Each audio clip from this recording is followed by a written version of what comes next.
코로나가 많이 힘든데도 불구하고 모인 우리 성도님들을 축복하고 또 함께하지 못하고 온라인으로 예배드리는 우리 성도님 가족들 동일한 불의 역사가 있게 되기를 축복합니다. 오늘 오순절 성령이 부으시는 역사인데 우리 모두에게 성령이 충만히 부어지게 되기를 바랍니다. 개막식을 하고 개막 테이프를 끊으면은 그때부터 경기가 진행이 됩니다. 그리고 행사가 진행이 됩니다. 남녀가 만나서 이렇게 서로 관계를 하다가 결혼식을 딱 하면은 그때부터 부부 생활이 시작이 되는 것입니다. 그래서 개막식이 굉장히 중요하고 결혼식은 아주 중요합니다. 그래서 개막식이나 결혼식을 성대하게 하는 이유는 굉장히 중요하기 때문에 그렇다는 거예요. 그리고 공개적으로 하는 것입니다. 이건 은밀하게 하는 것은 아닙니다. 예수님이 오실 때는 은밀하게 오셨지만은 성령이 오실 때는 완전히 공개적으로 그냥 완전 센세이션을 일으킬 정도로 아주 엄청난 사건과 동반되어서 왔다는 것을 알 수가 있습니다.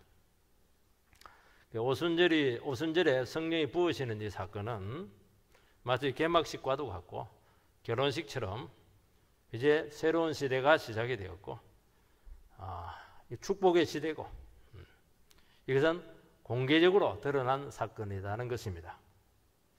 그래서 이 하나하나가 아주 특별해요. 평범한 거 하나도 없습니다. 왜냐하면 성령님 당신이 너무 특별하시고 성령을 통해서 이루어지는 모든 사건들은 이 세상에 없는 정말 어마어마한 사건이라는 것입니다. 우리는 성령 이렇게 하니까 입에 달고 살고 이렇게 하시는데 그게 아니고 성령에 의해서 주어지는 어떤 것들도 이것은 이 세상에 없는 것이고 정말 어마어마한 사건이 우리에게 있다는 겁니다. 이거는 인간이 일으킬 수가 없고 세상이 일으킬 수가 없어요. 이거는 하늘에서 이루어지는 것입니다. 오늘 당장 봐도 바람 소리가 들려요. 바람 같은 소리죠. 바람 같은 소리죠. 불의 역사가 일어나고 있어요. 성령 충만의 역사가 일어나고 있고 방언이 일어나고 있고 이 모든 것들은 이 땅에서 없었던 지금까지 없었던 초자연적인 역사였다는 것입니다. 우리는 자연적인 세계 가운데 살아가는데 그러니까 그렇게 살아가는 거예요. 성령이 부어지고 초자연적인 역사가 일어나게 되면은 우리는 초자연적인 삶을 살아갈 수가 있다는 겁니다. 그러니까 삶이 완전히 달라지는 것이지 않겠습니까? 이제부터 공식적으로 새로운 시대가 시작이 되었고 성령의 시대가 시작이 되었다. 지금까지 댐을 가둬놨는데 이제 댐이 터졌다는 거예요. 어마어마한 그냥 역사가 흘러넘치게 되었다는 것이고 성령님께서 누구든지 사로잡아서 성령의 은혜를 받기만 하고 부어지기만 하면은 이거는 인간의 일이 아니고 하나님의 일이 그때부터 폭발적으로 일어나게 되었다는 것을 이야기하는 것입니다. 첫 번째는 성령이 임한 무리가 어디였냐 하는 것입니다. 1절을 읽어보면은 오순절 날이 이미 이름에 그들이 다 같이 한 곳에 모였더니 성령님께서는 아무데나 임하지 않습니다. 왕궁에도 임하지 않고 카이스트 같은 과학실에도 임하지 않고 예수 믿는 사람들이 모여있는 그 공동체 가운데 임하셨습니다. 그들이 무엇을 했습니까? 마음을 같이 해서 오로지 기도했습니다. 그들은 예수님께서 너희들은 약속하신 성령이 오시기까지 떠나지 마라. 그래서 예루살렘을 떠나지 말라 그 말씀에 순종했습니다. 순종하는 백성들에게 임하는 것이에요. 그리고 반드시 약속하신 것이 오니까 안 오면 부도난 거니까 성령 오심을 믿고 그들은 기도했죠. 그러니까 순종하는 백성들, 믿고 신뢰하는 백성들 가운데 그 공동체 가운데 성령님께서는 임하셨다는 것입니다. 그들은 거기서 뭐 됐습니까? 자기 일을 하지 않았어요. 같은 장소에 있었고 같은 마음을 가지고 있었고 같이 하늘을 바라봤죠. 그것이 무엇이냐? 그게 교회입니다. 이 신약교회 시작이잖아요. 이 교회 원래 원형적인 모습이 이게. 교회는 뭐 하는 곳이냐? 같은 자리에 모여 있어야 돼요. 같은 마음을 가지고 있어야 돼요. 같이 하늘을 바라봐야 돼요. 하늘을 뭐 먼 산보다 없이 쳐다보는 게 아니고 하늘에서 성령이 임하기를 간절히 소망하고 기도하는 그 무리들이 있는 곳이 교회입니다. 그러니까 교회는 뭐 지식이 중요한 것도 아니고 신분, 인종, 빈부 그거 아무 상관없어요. 아무 상관없어요. 같은 장소에 같은 마음을 가지고 같은 소원을 가지고 있어야 되는 것입니다. 딴 곳에 딴 마음 가지고 같이 들어 딴 마음 가지고 있고 땅을 바라보고 있고 그렇게 하면 안 되는 거예요. 교회는 이기심을 가지거나 사적 욕심을 실현하는 것이 아니고 성령님이 오시기를 간절히 사모하는 영혼들이 같이 모여있는 이곳이 교회입니다. 교회는 유일한 기관이에요. 요즘 교회가 오랫동안 대면 예배를 드리지 못하고 있습니다. 지금 흩어져 있어요. 우리 성도님들께서도 같이 하고 싶지만 많은 가정이 지금 코로나 때문에 같이 함께 하지 못하고 있습니다. 그전에도 뭐 여러 가지 이유가 많았고 또 그게 또 합당한 부분도 많았습니다. 그렇지만은 이게 결코 원형적인 모습은 아니다. 이게 바른 모습은 아니다는 것이죠. 사도행전의 교회의 시작과는 너무나 다른 양상이었습니다. 성령은 같은 마음을 가지고 같은 장소에서 낮은 마음을 가지고 성령을 사모하고 기도하는 그 공동체 가운데 임하셨습니다. 그러면 반대로 하면은 성령님께서 안 임한다는 것입니다. 마음이 갈라져 있어요. 서로 사랑하지 않습니다. 마음이 높아져 있고 교만해져 있어요. 그러면 성령님이 마시는 것이 아니고 막 시끄러워요. 시끄러워요. 인간의 소리가 막 들리기 시작합니다. 높은 마음, 비교하는 마음, 시기 질투하는 마음 이런 마음이 우리 가운데 있게 될 때 성령님께서는 함께 하지 아니하시고 성령님께서 함께 하지 않는다는 것은 아무 일도 안 일어났다는 거예요. 그냥 똑같이 막 예배 드릴 때나 드리지 않을 때나 똑같다는 거예요. 주일 그냥 옛날 주일 아닐 때나 막 같다는 거예요. 안에 이렇게 귀한 시간을 내가지고 함께 모여서 기도하고 은혜 받기서 모였는데 그 귀한 시간에 아무 일도 일어나지 않으면은 그 무슨 손해예요 그게. 돌이 힘이 빠지면 어떻게 되겠어요. 기독교 상담학에 보면 제이 아담스라고 하는 아주 유명한 상담가가 있습니다. 이분에게 실패한 선교사님께서 찾아오셨어요. 이제 진단을 받기 위해서 찾아온 겁니다. 왜 내가 선교에 실패했습니까? 원인을 분석하는데 선교 준비를 보니까 너무 잘 돼 있어요. 너무 공부도 많이 했고 그리고 뭐 언어라든지 이런 부분이 철저했었어요. 문화적인 이해를 했느냐? 원주민들에 대한 이해도 아주 철저했어요. 그러면 후원을 잘 받고 후원을 받고 있느냐? 기도 후원, 물질 후원을 받고 있느냐? 완벽했어요. 그때 제이 아담스 기독교 상담가가 묻습니다. 두 분의 관계는 어떠십니까? 그 질문을 합니다. 그런데 그때 말을 못하는 거예요. 둘 다 말을 못해요. 그들은 서로 사랑하지 않았습니다. 그때 남편이 뭐라고 하냐니까 한 번도 진심으로는 사랑하지 않았습니다. 사랑하려고 애는 썼습니다.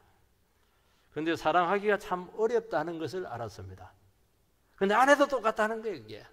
그거는 사랑이 아니거든. 사랑은 자연스럽고 흘러넘치고 뭐 그렇게 애를 쓸 필요는 뭐가 있어요. 그건 사랑이 아니죠. 의무죠. 의무. 바로 이게 선교의 실패의 원인입니다. 딱 진단을 합니다. 그때 질문을 하나 더 합니다. 정말 두 사람이 사랑하기를 원하십니까? 원하죠. 얼마나 우리가 노력을 많이 했겠습니까? 근데 아무리 해도 안 됩니다. 그때 당신들의 힘으로 하려고 하니까 안 되죠. 성령님께서는 당신들의 사랑을 반드시 회복시켜 줄 것입니다. 그럼 어떻게 해야 됩니까? 사랑 안 되는 걸 고백하라는 거예요. 사랑 실패한 것들 고백하라는 것입니다. 내 힘으로 사랑하려고 했던 것들 그거 회개하라는 거예요. 그래서 그에 따라서 회개를 했어요. 기도하면서 하니 그 하는 과정에 성령이 바로 임해버렸어요. 그리고 거기서 엄청난 눈물을 흘리고 서로 사랑하고 껴안고 치료가 되었고, 그 사역은 어떻게 됐습니까? 사역은 물어볼 필요가 없는 거예요. 자기도 사랑하지 않으면서 원주민들한테 가가지고 서로 사랑하라고, 그게 벌써 말이 안 되잖아요. 거기서 무슨 능력이 나오겠어요? 성도들끼리도 마음에 안 되고 하나가 안 되고 사랑하지 않으면서 우리만 서로 사랑하자고, 당신들이나 사랑하시라고 그렇게 할 겁니다. 여러분, 오늘 우리 시간 우리의 마음을 정직하게 들여다볼 필요가 있고 고백을 하시기 바랍니다. 우리 가운데 하나 되지 못한 것이 있으세요? 부부간에 사랑하지 못하는 것이 있으세요? 아직도 교만한 마음을 가지고 있으십니까? 경쟁하고 있으세요? 비교하고 질투하고 있습니까? 여러분, 물이라고 하는 것은 위에서 아래로 흐르는 것이죠. 성령님도 똑같아요. 그래서 자꾸 성령을 물로 비유합니다. 충만히 부어지는 역사, 이 물이 부어지는 거거든요. 그래서 성령님은 아래로 흐른다는 거예요. 가난한 심령들 속에 임하게 되고 낮은 마음 속에 성령님께서는 충만히 임하신다는 것입니다. 나는 왜 성령 충만이 없을까? 예배를 아무리 드려도 왜 성령 충만이 없을까? 네 마음을 한번 들여다보라는 것입니다. 네 마음이 정말 예수의 마음이냐? 예수의 마음이 뭡니까? 하늘 보좌에서 지옥 밑창까지 내려온 그 마음이 예수의 마음 아니겠어요? 나보다 남을 낮게 여기는 그 마음이죠. 이 마음 없으면 시끄러워요. 자기 생각으로 가요. 그것은 무슨 성령님의 역사가 있겠습니까? 그게 자기를 자꾸 비우는 것입니다. 그러면 어떻게 되느냐? 소통의 역사가 일어나는 것입니다. 여기 보면 오순절 날이 이미 이름에, 오순절은 유대인의 3대 절기 중에 하나인데요. 유월절, 오순절, 장막절. 장막절은 이제 광야 시대에 순례했던 것을 이제 기념하는 것이고, 유월절은 이스라엘 백성들이 애굽에서 해방되는 그 날을 기념하는 것입니다. 그 재용서 받는 것과 똑같아요. 거기서 50일째 된 오순, 순이라고 하는 것은 10을 이야기합니다. 우리는 말하면 10, 10. 오순이니까 50이죠. 77절, 77에 49, 그 다음 날, 그 주일날이죠. 여기 보면 이제 특이한 표현이 나오는데, 오순절 날이 이미 이르렀다. 이미 일어났다는 거예요. 이제야 그날이 왔고 너무너무 지겹게 기다렸다, 그게 아니라는 거예요. 충분히 그 날이 차기를 기다렸다는 것입니다. 그래서 이름에 이렇게 할 때는 가득 채워졌다. 가득 채워지면 어떻게 되겠습니까? 막 넘치는 거예요. 오순절 날에 막 넘치게 되었어요. 그게 채워져서 넘쳤다는 것입니다. 우리식으로 표현하면은 오순절 날이 숙성할 대로 숙성이 되어서 만개를 했다는 것을 이야기하는 것입니다. 여러분, 오순절이라고 하는 것은 시간의 흐름에 의해서 이런 것이 아니고 하나님의 섭리 속에서 충분히 숙성이 되었고 만기가 되어서 충분한 기다림 속에서 모든 것이 완벽하게 구비가 되어서 그렇게 해서 맞이하게 된 것이지 준비 없이 되지 않았다는 거예요. 충분히 기도했고 하나님께서 충분히 모든 일을 하셨다는 거예요. 그러니까 시간의 흐름에 의해서 이런 것이 아니고 하나님의 섭리 속에서 맞이하게 되었다는 것입니다. 예수님께서는 십자가 달리시고 부활하시고 40일 제자들과 함께 부활하신 몸으로 교제하시고 성천하시고 나서, 그리고 나서 열흘 동안 더 기도하게 하신 후에 오순절 날이 왔다는 것입니다. 얼마나 많은 사건이 있었습니까? 여러분들이 할 수 있는 것은 아무것도 없었어요. 딱 뒤에 기도하는 거 그거 하나밖에 없었어요. 한치의 오차도 없이 하나님의 때, 하나님의 방식으로, 하나님의 섭리로 오순절이 임하게 되었다는 것을 말씀하고 있는 것입니다. 하나님께서는 정확한 때, 정확한 섭리로 충분히 준비가 되어서 완벽하게 구비가 되어서 우리를 하여금 함께 일하게 하신다는 것입니다. 일찍 오지도 않았어요. 늦게 오지도 않았어요. 준비가 되지 않은 것도 아니에요. 충분히 무르익었을 때, 그때 하나님께서는 때가 되었고 성령을 부어주셨다는 것입니다. 무리들은 그때를 예배하고 기도하며 믿음으로 기다렸습니다. 급한 사람들, 왜 안 오는 거야? 왜 안 오는 거야? 그 무리 속에서 다른 데로 가버리면 아이고 기다려도 안 되네. 그러면 이제 성령은 못 받는 거예요. 우리가 예배드리고 기도하며 하나님 말씀을 가까이 하면 우리는 하나님의 때를 알 수가 있어요. 하나님의 뜻을 분별할 수가 있습니다. 우리는 기도하면서 하나님의 섭리를 믿기 때문에 기다리는 거예요. 무작정 기다리는 게 아닙니다. 하나님께 해주셔야 된다는 것을, 부어주셔야 된다는 것을 알기 때문에 아무것도 안 하고 주여 부어주시옵소서. 우리는 막 내가 열심히 하고 내가 막 돌아다니고 사람 만나고 이렇게 하면 될 줄 알았는데 그래야 성령 오지 않아요. 우리가 기도하지 않거나 예배를 소홀히 하게 되면 바로 이 섭리를 아는 지혜를 잃게 된다는 것입니다. 많은 일 해요. 굉장히 열심히 살아요. 그런데 열매가 하나도 없어요. 자기가 한 것이거든요. 여러분, 우리가 신앙생활을 하는데 막 분주해요. 막 조급해요. 서둘러요. 다른 사람보다 막 앞서 팍 나갑니다. 굉장히 잘하는 치는 것 같죠? 그게 믿음이 없는 겁니다. 그 성령 못 받아서 그래요. 성령 못 받아. 아니, 하나님이 하시는데, 하나님의 때, 하나님 방식으로 다 할 건데, 급할 게 뭐가 있어요? 서두를 게 뭐가 있어요? 주님이 하시는데. 자기 욕심이죠. 자기 생각이죠. 자기 개인적인 이해관계가 들어있는 것이죠. 그게 싹 빠져야 돼요. 그래야 성령 받는 거예요. 우리는 기도하고 곧바로 응답받지 못하면 자꾸 인간적인 생각이 들고 인간적인 방법을 찾고 쓰고 자기 힘으로 하는데 하는 거 족족 낭패입니다. 낭패를 당하는 거예요. 일을 안 해서 낭패 당하는 게 아니에요. 일을 안 했어야 되는데 한 거예요. 그거는. 그래서 주님께서는 기다리라는 거예요. 하나님 뭐 준비된 사람에게 주시잖아요. 그래서 믿음이 자꾸 바닥날 때가 많다는 거예요. 그래서 우리는 함께 예배를 드리면서 기도하면서 뭐 해야 되는 것입니다. 내를 비우는 거예요. 내 생각을 비우는 거예요. 나의 조급증을 자꾸 다스려야 되는 거예요. 끝까지 하늘을 바라보면서 주님을 바라보는 것입니다. 그러면 놀라운 일이 생깁니다. 기다리는 동안 내가 바뀌어버려요. 어떻게 바뀌어요? 내 중심에서 하나님 중심으로 바뀌어버려요. 생각이 일단 바뀌어버려요. 생각이 바뀌니까 삶이 바뀌는 거예요. 내 능력, 내 생각, 내 지혜가 바뀌어버려가지고 진짜 그때부터 성령의 일하심을 느끼기 시작하고 성령의 능력이 체험하게 된다는 것입니다. 바뀌어버리는 거예요. 그러면서 나를 통해서 주님께서 일하시기 시작하신다는 것입니다. 두 번째는 오순절 성령은 바람과 불의 역사로 임하게 되었다는 것입니다. 2절 말씀, 호련히 하늘로부터 급하고 강한 바람 같은 소리가 있어 그들이 앉은 온 집에 가득하며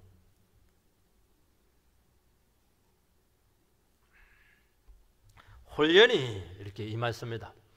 홀연히 갑자기 임의성이죠. 임의성. 우리가 생각하지 못한 때 딱 왔다는 거예요. 하늘로부터 바람 같은 소리가 들렸습니다. 바람은 아니에요. 바람 같은 소리가 들렸다는 것입니다. 성령님께서는 하늘에서 갑자기 임하셨습니다. 이것은 땅의 사건이 아니고 신적인 사건이라고 말씀하고 있습니다. 예수님께서는 하늘로 올라가셔서 하나님 보좌 가운데 성령을 받아서 우리 가운데 부어 주셨습니다. 그래서 이것은 하늘에서 임하는 능력이라는 것입니다. 세상에 있는 능력이 아니에요. 오늘 사람들은 성령님을 잘못 이해하고 있는데 인간이 성령님을 오게 할 수 있다고 그렇게 생각을 해요. 그래서 인위적으로 자꾸 성령이 오시도록 인간적인 조작을 자꾸 하는데 그것은 틀린 것입니다. 그거는 성령의 역사가 아니에요. 절대로 인간이 오게 할 수가 없고 하나님께서 주신다는 것입니다. 하나님께서는 일방적인 은총으로 간절히 사모하고 기도하는 함께 모여 예배하는 그 무리들 가운데 충만히 임하게 될 줄 믿고 오늘 우리 가운데 성령의 역사가 충만히 임하게 될 줄 주 이름으로 축복드립니다. 이 급하고 강한 바람 같은 소리다. 이거는 자연의 소리가 아니에요. 이거는 영적인 소리예요. 하늘에서 온 소리입니다. 엘리야 선지자가 호렙산 앞에서 막 바람이 지나고 지진이 일어나고 나중에 세미한 소리가 들리는 거예요. 그 세미한 소리는 인간의 소리가 아니고 하나님의 소리예요. 신적인 소리라는 것입니다. 이 바람이 이렇게 하는데 루하흐, 성령님과 똑같은 어원을 가지고 있어요. 요한복음 3장 8절 말씀을 띄워주시기 바랍니다. 같이 읽겠습니다. 시작. 바람이 임의로 불매 내가 그 소리를 들어도 어디서 와서 어디로 가는지 알지 못하나니 성령으로 난 사람은 다 그러하니라. 니고데모가 예수님께 찾아와서 구원받고 싶다고 거듭나야 된다. 그렇게 할 때 성령으로 다시 태어나야 된다. 그런 얘기를 하면서 성령의 역사를 이야기합니다. 바람과도 같다는 거예요. 바람은 임의로 분다는 거예요.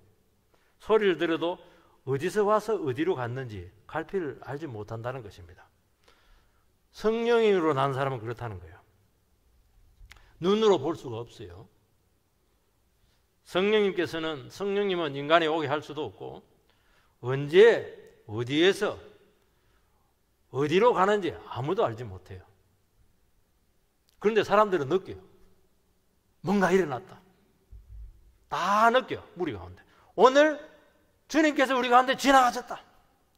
성령님께서 우리 가운데 바람을 일으키셨다. 다 느끼는 거예요. 그러면서 변화가 일어나게 되고 능력이 찾아오게 되고 거듭남의 역사들이 일어난다는 것입니다. 급하고 강한 바람이에요. 산들바람이 아니에요. 느릿느릿한 바람이 아니에요. 급하고 강한 바람, 샹 하고 그냥 지나가면은 많은 변화들이 순식간에 일어난다는 것입니다. 엄청난 에너지가 일어나게 되고 동반하게 되고 그러면서 불가능한 변화들이 막 역사하기 시작하는데 인간이 할 수 없는 모든 일들이 거기서 싹 해결되는 것입니다. 죽은 영혼이 살아나게 되고 심령이 뜨거워지게 되고 낙심한 영혼들이 자신감을 찾게 되고 그러면서 새로운 것이 막 만들어지기 시작하는 거예요. 교회는 누가 만드는 것입니까? 교회는 인간이 목사가 만드는 것입니까? 아니에요. 절대로 못 만들어요. 인간의 소원은 되면 될수록 깨질 거예요. 누가 만듭니까? 성령님께서 한 사람 한 사람들 만들어가요. 그리고 하나가 되게 하는 거예요. 누가 하는 거예요?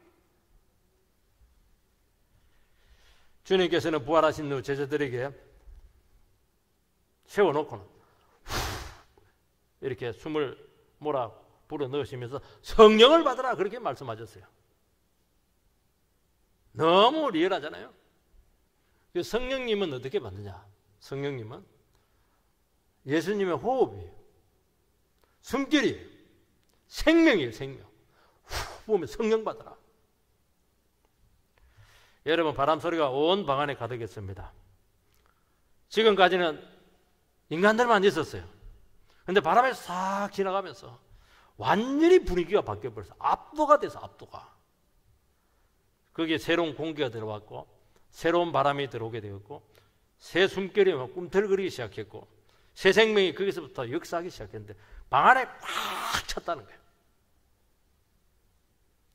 여러분 성령의 바람이 불면은 느낍니다. 공기가 달라집니다. 분위기가 새로워집니다. 갑자기 눈물샘이 터지기 시작하고 그렇게 오랫동안 말씀을 들어도 믿지 않던 것이 막 믿어지기 시작해요.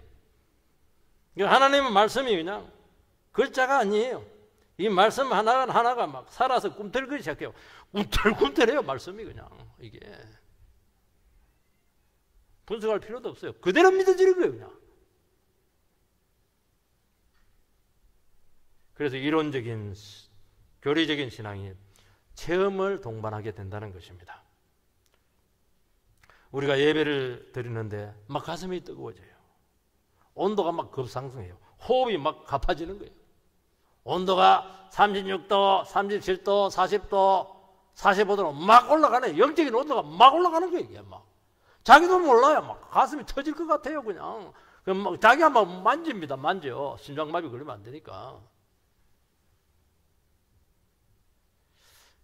이것이 온라인 예배로 과연 되겠는가? 참 곤란하죠. 같이 모여야 돼요. 영에 민감해지게 된다는 것입니다. 그러면서 영이 교통하기 시작하고 그때는 사람들이 말하지 않아도 눈빛만으로도 영이 흐르게 되고 마음이 교통하게 되고 그렇게 되는 거예요. 소통은 누가 하느냐? 성령님께서 소통하는 거예요. 성령님께서 내가 성령에 충만하면 관계에 문제될 거 하나도 없어요. 다 그렇게 돼 있어요. 다 이해가 되는 거예요. 다 느껴지는 거예요. 저 사람 기도 제목이 나의 기도 제목이 되는 거예요. 다 느껴져요. 그러니까 중보기도가 터지는 거 아니겠어요? 기도가 서로 터지는 거예요, 이게. 3절 마치 불의 혀같이 갈라지는 것들이 그들에게 보여 각 사람 위에 하나씩 임하여 있더니 이 가시적으로 성령이 임했는데 불의 역사로 거룩한 불로 임하셨습니다. 불꽃은 밑에서부터 이렇게 올라가요. 그러면서 확 위로 이렇게 갈라지는데 혀처럼 이 성령의 불은 위에서 내려옵니다. 내려와 아래로 이렇게 갈라지는 것이니까 이것은 자연적인 현상이 아니고 신적인 현상이에요. 신적인 불이 임했다는 것입니다. 각 사람에게 막 임하는데도 집단적으로 부어지게 된 것입니다. 개별성이 있고 집단성이 있는 거예요. 집단성이 훨씬 강력해요. 개인적으로도 받을 수가 있어요. 모여서 부어질 때 그것은 상상을 불허한다는 거예요. 인간이 범죄한 후에 성령님께서는 떠나게 되었습니다. 창세기 5장 3절 말씀을 띄워주시기 바랍니다. 같이 읽겠습니다. 시작.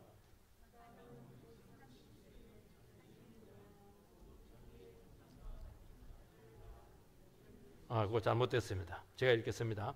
여호와께서 이르시되 나의 영은 영원히 사람과 함께하지 아니하리니 이는 그들이 육체가 됩니다. 노아 홍수 전에 사람들이 막 육체가 되었어요. 예수 믿는 사람이나 안 믿는 사람들이나 전부 다 시집가고 장가가고 막 그냥 내 비린들이 와가지고 막 하고 전부 다 육체가 되었어요. 영적인 사람이 하나도 없다는 거예요. 그래서 하나님께서는 그 선포를 합니다. 나의 영이 영원히 사람과 함께 하지 아니하리라. 그들이 육체였기 때문이죠. 육체는 임하잖아요. 여러분 구약에서 성령님께서는 일정 지역 특정 사람에게 일시적으로 몸 안으로 들어오는 것은 아니고 머리 위에 임합니다. 사명 끝나면 떠나버려요. 그래서 구약에서 성령을 경험한 사람들은 성령님께서 오시는 것하고 떠나는 것을 확연히 느꼈어요. 다윗은 늘 성령 충만이 계속 구약 사람인데도 불구하고 굉장히 그 성령 충만이 많이 일어났던 그런 사람이었어요. 근데 바세바 범죄하고 나서 성령이 떠나버렸어요. 회개하고 나서 무슨 얘기를 하냐니까 성신이 나에게 떠나지 말게 하여 주옵소서 그 기도를 하는 거예요. 왜냐하면 이거 떠나니까 완전 지옥이야 이게. 여러분 성령님의 역사가 부분적으로 일시적으로 임했습니다. 그러나 오순절의 성령은 각자에게 부어지게 되고 우리 몸 안에 들어오시고 내주하시고 같이 살아가신다는 것입니다. 여러분 인간의 죄가 처리됨으로써 성령님께서 영원히 우리와 함께 하실 수가 있게 되었던 것입니다. 그래서 성령은 예수님에 의해서 오는 거예요. 하나님도 부어주시기도 하지만은. 그래서 조금 오는 것이 아니고 부어지는 역사예요. 막 두레박으로 막 덕목치처럼 막 부어지는 거예요. 막 의시원해라 이렇게 하면서 부어지는 거예요. 충만히 임한다는 거예요. 막 댐이 터진 거 있잖아요. 아낌없이 무한대로 우리 가운데 오신다는 것입니다. 여러분 성령님께서는 이 귀한 것인데 우리 같으면 귀한 거 아낄 텐데 이거 저거 말 안 듣는 거 보니까 나 성령 조금 주고 말아야지 막 그렇게 할 텐데 아니에요. 못되고 악한 사람들에게 더 부어져 버려요. 그래 회개하니까 충분히 낭비합니다. 그래서 성령의 역사에서는 후회하심이 없습니다. 내가 이렇게 막 너무 은혜 받으면 내가 이상한 대로 되지. 아니에요. 절대 후회 안 해요. 성령 받아도 후회하는 사람 없어요. 여러분 불은 뜨거움입니다. 영혼이 뜨거워지는 거예요. 불덩어리가 되는 것입니다. 여러분 왜 뜨거워야 제가 됐느냐? 용광로는 뜨거워야 샘물이 나오는 거예요. 차가우면 활동성이 없어요. 냉랭한 사람들은 이 성령 못 받은 사람들이에요. 불평이 나고 그렇게 할 거 아니겠어요? 다른 사람 하는 거 못하게 하고 뭐 태클이나 걸고 그렇게 할 가능성이 참 많거든요. 성령님께서는 굳은 심령을 풀어서 막 움직이게 하는 거예요. 우리 온 지각을 써서 그냥 하나님 뜻대로 막 작동하게 한다는 것이에요. 막 열정이 살아나요. 기질적인 열정은 위험하지만 성령의 통제된 열정은 불가능한 일을 가능하게 할 줄 믿습니다. 그러면서 한계를 탁 뛰어넘는 것입니다. 한계를 넘어서야 여러분의 삶이 넓혀질 거 아니에요. 지평이 넓어질 거 아니에요. 기도가 넓어질 거 아니에요. 그래서 예수님께서는 뭐라고 했습니까? 정인이 되려면 성령 받아서 성령의 권능을 받아야 된다. 그래서 예루살렘과 유대와 사마리아와 땅끝까지 이르러 내 정인이 되리라 말씀하셨잖아요. 모르는 사람들에게 어떻게 말을 뗄 수가 있겠어요? 성령 받으면 말이 떨어져요. 예수 믿으라는 거예요. 안 된다, 안 된다. 이게 된다, 된다로 바뀌는 것입니다. 그리고 이 불은 영원하고 사라지지 않습니다. 여러분, 불은 정결하게 합니다. 태워요. 우리 안에 죄성을 태우고 악한 기질을 태우고 영혼을 깨끗하게 만드신다는 것입니다. 성령 받으면 거칠어지는 것이 아니고 어린애같이 선세죠. 우리 성령 안 받으면 막 이게 너무 능구렁이야. 사람이 너무 교묘해. 이거 막 믿을 수가 없어요. 그런데 성령 받으면 어린애 같아. 막 70인데 막 어린애 같아. 말하는 게, 이야기하는 게 막 소녀 같아. 소녀 같아. 얼마나 순수한지. 경계심을 싹 풀게 만드는 거예요. 죄성을 치료하게 되고 새 사람 되게 한다는 것입니다. 여러분, 인간에게서 가장 위대한 것은 뭐냐? 내가 변할 수 있다는 거예요. 80에도 변할 수 있다는 거예요. 여러분, 나에게 한 번 인생이 더 주어지게 되면 나는 다시는 이렇게 살지 않겠다. 거짓말이에요. 다시 주어져봐도 똑같이 살아요. 성령 받으면 이제 새롭게 살 수가 있어요. 새 인생이 시작되는 거예요. 이것처럼 우리에게 주신 축복이 어디 있어요? 그동안 여러분 헛사는 것만 해도 억울하잖아요. 성령 받고 정말 새로운 인생 되기를 주의 이름으로 축복합니다. 오순절 성령은 바람과 불로 임했습니다. 바람과 불을 합치면 뭐예요? 불바람이에요. 불바람. 여러분, 봄에 그냥 산불 날 때 보세요. 불씨가 그냥 바람을 타면 막 나무 위를 막 건너뛰어버려요. 저는 여기 옆에 나무가 있는데요. 불 나면 이게 우리 저쪽으로 튈 텐데 걱정이 말이에요. 나무 빨리 베야 되겠더라고요. 무서워요. 산불 같은 폭발성을 가진다는 것입니다. 삽시간에 모든 것을 변화시키고 압도하는 능력으로 뒤덮습니다. 120명이 그때 성령 받았잖아요. 3,000명이 성령 받았잖아요. 5,000명이 성령 받았잖아요. 나라로, 이방 나라로 퍼져갔잖아요. 세계로 퍼져갔잖아요. 여기까지 왔잖아요. 그 능력이 어디서 왔어요? 불의 역사로 왔다는 거예요. 불의 역사로. 여러분, 성령이 부어지게 되면 부흥이 갑자기 일어나게 되고 수십 년간 정체된 문제들이 한순간에 해결되고 그렇게 고립되었던 미움의 감정들이 거기서 막 녹여내버려요. 용광로처럼 확 녹여내버려요. 평생 애무이고 믿지 않는 사람이 갑자기 교회에 나온다고 하고 말이지. 또 나와요. 세례받고 변화되어서 또 영혼 구원하러 간다고 막 늦바람이 무섭다고요. 굉장해요. 우리가 성령을 의지하면 하나님께서 무슨 일을 하실지 아무도 장담 못하는 거예요. 그러니까 소망이 생기는 거잖아요. 성령 받은 사람은 하나님이 저 사람을 통해서 무슨 일을 하려고 저러시는가 막 두근두근해요. 두근두근. 여러분, 성령을 제한하지 마시기 바랍니다. 성령님이 오시는 것은 다른 인격이기 때문에 우리 본성하고 맞지 않아요. 우리는 막 욕하고 비비고 게으름 피고 이렇게 하는데 그게 자꾸 어색한 거예요. 그게 자꾸 불의 역사를 끌려고 그래요. 인정하지 않아요. 하더라도 최선을 시키는 거예요. 하지 마세요. 성령이 임할 때 적극적으로 불바람을 타시기 바랍니다. 돛은 언제 올립니까? 바람이 불 때 돛을 올려야죠. 나에게 은혜가 임할 때 그때 그냥 말 확 열어버려가지고 그냥 마음껏 마음을 역사하게 해달라고 막 기도가 막 터져야 되는 것입니다. 세 번째는 성령 충만함을 받게 되었다는 거예요. 4절, 그들이 다 성령의 충만함을 받고 성령이 말하게 하심을 따라서 다른 언어들로 말하기를 시작하니라. 오순절 성령은 성령 충만의 역사로 나타났습니다. 성령 충만이라고 하는 것은 성령이 우리 안에 가득 차서 흘러 넘친다는 것입니다. 여러분, 솜이나 스펀지에 이렇게 그 물이 머금게 되면은 이걸 확 짜면은 상당히 많은 물이 나와요. 흥건하다, 흥건히 젖었다는 것을 이야기하는 것입니다. 성령님께서는 물질이 아니시고 인격이십니다. 충만하다고 하는 것은 우리의 전인격과 삶이 성령의 통제와 지배를 받는 그 상태를 이야기하는 것입니다. 내 삶 속에, 내 몸 속에, 내 머릿 속에 성령님께서 임하십니다. 하나님을 경험하게 된다는 것입니다. 성령님께서 나의 전인격을 사로잡고 지배하고 끌고 간다는 것입니다. 내 생각을 몰아내요. 주님의 생각을 집어넣습니다. 내 판단을 버리게 합니다. 주님의 판단을 집어넣습니다. 나의 말이 아니에요. 주님의 말을 하게 합니다. 내 생각이 아니에요. 주님의 생각을 하게 한다는 거예요. 주님이 모든 것이 되신다는 것입니다. 그리고 나를 온전히 통제하고 언어를 지배하고 성령이 시키시고 이끄는 대로 우리를 순종하고 따르게 하신다는 것입니다.